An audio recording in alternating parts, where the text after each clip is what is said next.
Assalamualaikum warahmatullahi wabarakatuh. Semangat pagi. Bagaimana kabarnya hari ini? Sehat? Alhamdulillah. Selamat bertemu kembali dengan kami dalam belajar kimia itu asik.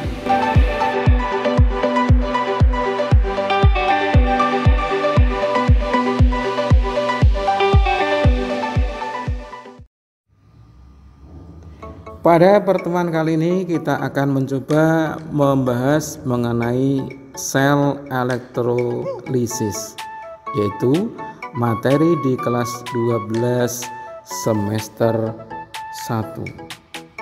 Adapun kompetensi dasar pada elektrolisis ini yaitu KD 34, pengetahuan menganalisis reaksi yang terjadi dalam sel elektrokimia atau elektrolisis. Sedangkan keterampilannya adalah di 4.4 yaitu merancang sel elektrokimia, sel elektrolisis dengan menggunakan bahan yang ada di sekitar kita. Sedangkan tujuan pada pembelajaran kali ini adalah menganalisis reaksi yang terjadi pada anoda dan reaksi yang terjadi pada katoda. Elektrolisis dilakukan pada zat atau larutan yang bersifat elektrolit. Larutan elektrolit ketika dielektrolisis akan terionisasi menjadi ion positif dan ion negatif. Adapun pada proses elektrolisis ini menggunakan arus searah.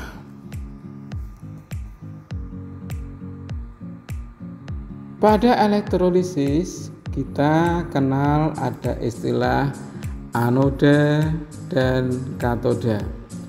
Anoda dihubungkan dengan kutub positif dan terjadi reaksi oksidasi, sedangkan katoda dihubungkan dengan kutub negatif dan di katoda akan terjadi reaksi reduksi. Yang berikutnya, siapakah yang mengalami oksidasi di anoda dan yang mengalami reduksi di katoda itu? Di anoda akan terjadi reaksi oksidasi. Yang mengalami oksidasi di anoda adalah ada 3 poin. Poin yang pertama, jika anionnya adalah OH- yaitu dari basa, maka yang mengalami oksidasi adalah OH- itu. OH- akan mengalami oksidasi menjadi H2O dan O2, sehingga di anoda akan terbentuk gelembung-gelembung gas oksigen. Yang kedua, jika anionnya adalah dari golongan 7A, misalnya Cl-, Br-, E-, maka yang mengalami oksidasi adalah anion-anion tersebut. Cl- akan mengalami oksidasi menjadi Cl2, Br- akan teroksidasi menjadi Br2, E- akan teroksidasi menjadi I2. Yang ketiga, jika anionnya dari sisa asam oksi. Sisa asam oksi adalah sisa asam yang mengandung oksigen seperti SO4 2-, NO3-, maka Yang mengalami oksidasi di anoda adalah air, yaitu H2O. H2O akan mengalami oksidasi menjadi H+ dan O2, sehingga di anion di anodanya nanti akan terjadi H+ yaitu bersifat basa dan O2 yaitu gelembung-gelembung gas O2. Yang berikutnya, siapakah yang mengalami reduksi di katoda? Di katoda akan terjadi reaksi reduksi, sedangkan yang mengalami reaksi reduksi di katoda itu juga ada 3 ketentuan. Yang pertama, jika kationnya adalah dari golongan 1A dan 2A, maka yang mengalami reduksi adalah air.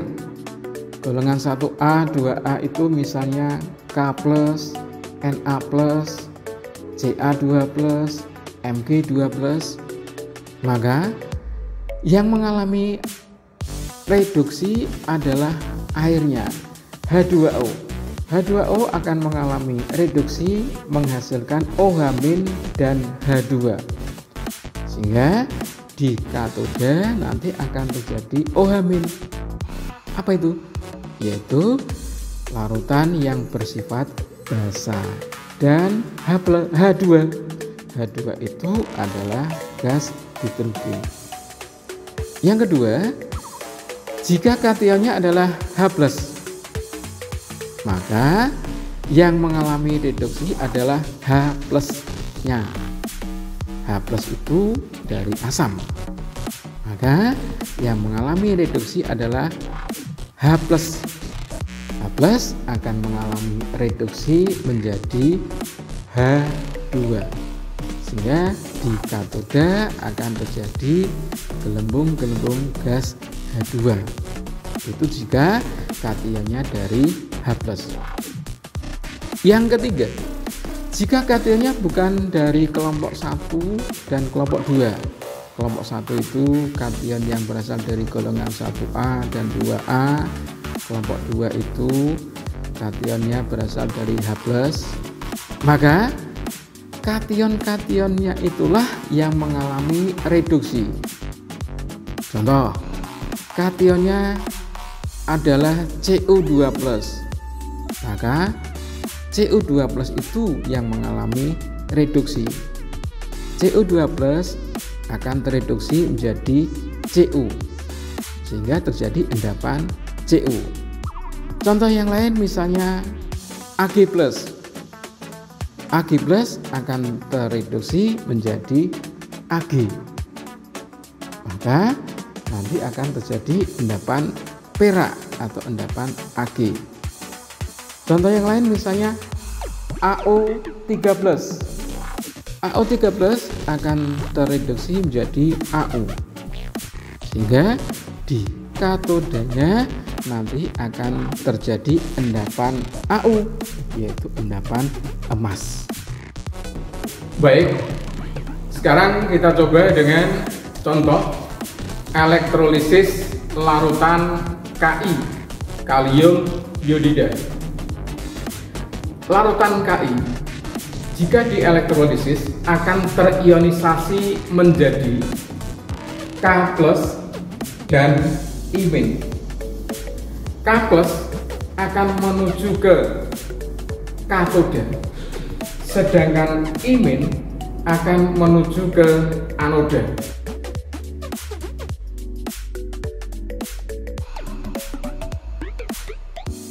Di katoda terjadi reaksi reduksi, sedangkan di anoda terjadi reaksi oksidasi.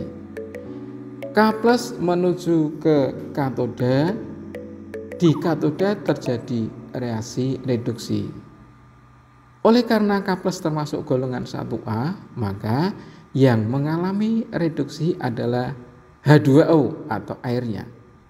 Reaksinya 2H2O akan menjadi 2OH- plus H2. OH- adalah sifat basa dan H2 ini berupa gas hidrogen. Sehingga di katoda akan terjadi larutan yang bersifat basa dan terjadi gelembung-gelembung gas, yaitu gas hidrogen. Imin akan menuju ke anoda. Di anoda terjadi reaksi oksidasi. Siapa yang mengalami reaksi oksidasi di anoda? Imin termasuk golongan 7A. Maka yang mengalami oksidasi adalah anion imin itu. Imin akan menjadi I2. Reaksinya adalah 2 imin menjadi I2. Sehingga di anoda akan terjadi gelembung-gelembung gas I2. Gas I2 adalah gas iodin. Sekarang kita coba menganalisis reaksi-reaksi yang terjadi di katoda dan reaksi-reaksi yang terjadi di anoda pada elektrolisis larutan Ki. Adapun alat-alat yang digunakan pada elektrolisis larutan Ki adalah alat dan bahan yang dibutuhkan adalah sebagai berikut. Yang pertama adalah larutan Ki, kemudian larutan amilum, kemudian larutan PP, plat tetes, kaki 3, corong, pipa U, alat elektrolisis sederhana ini yang bisa dibuat oleh anak-anak, dan plat pipet tetes.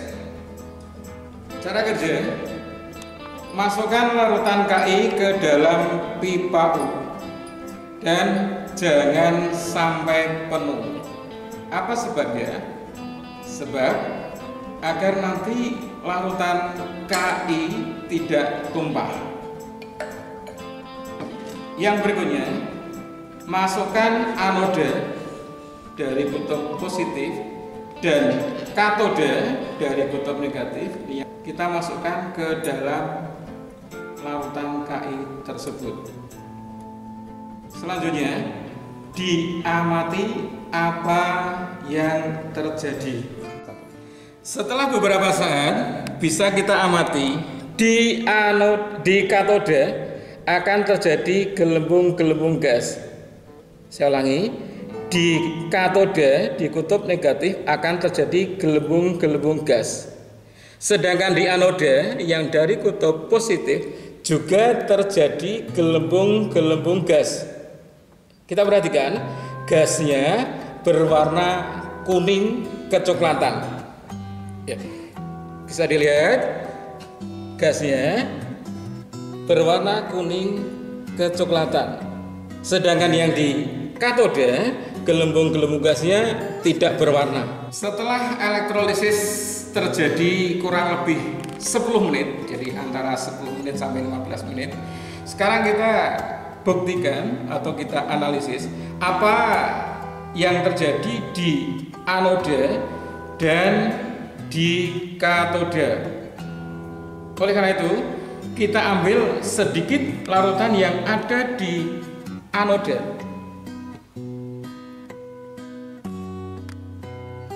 Kemudian kita masukkan di plat tetes. Selanjutnya kita tetesi dengan amilum.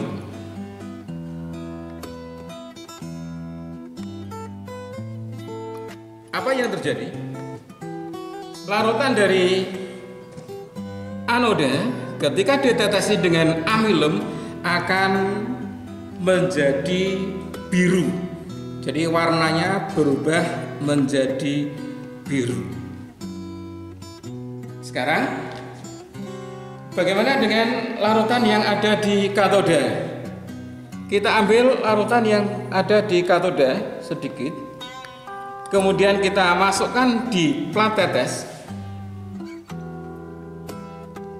kemudian kita tambahkan dengan larutan PP. fenolpetalin 3 tetes. Apa yang terjadi? Larutan dari katoda akan berubah warna menjadi merah.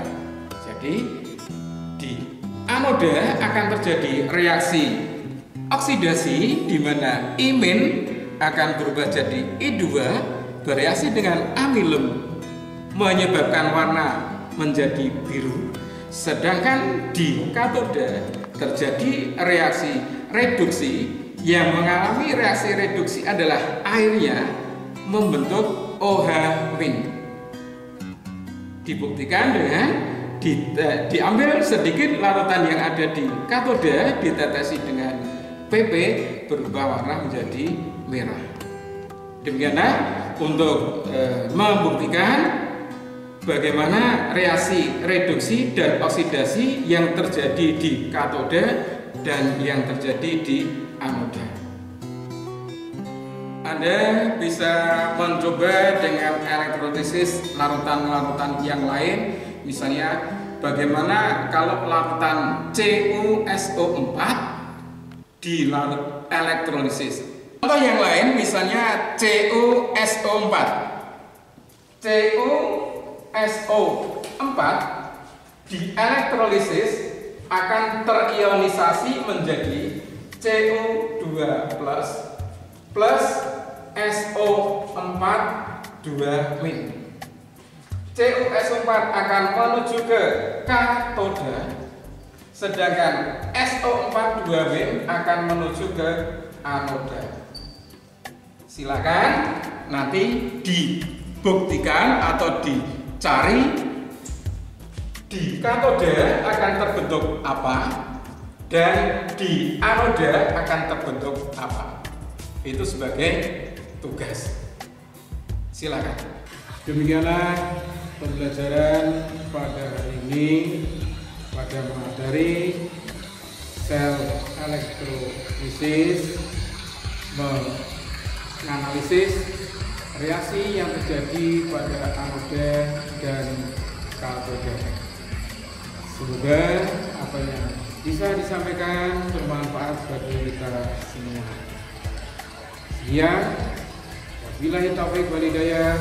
Wassalamualaikum warahmatullahi wabarakatuh.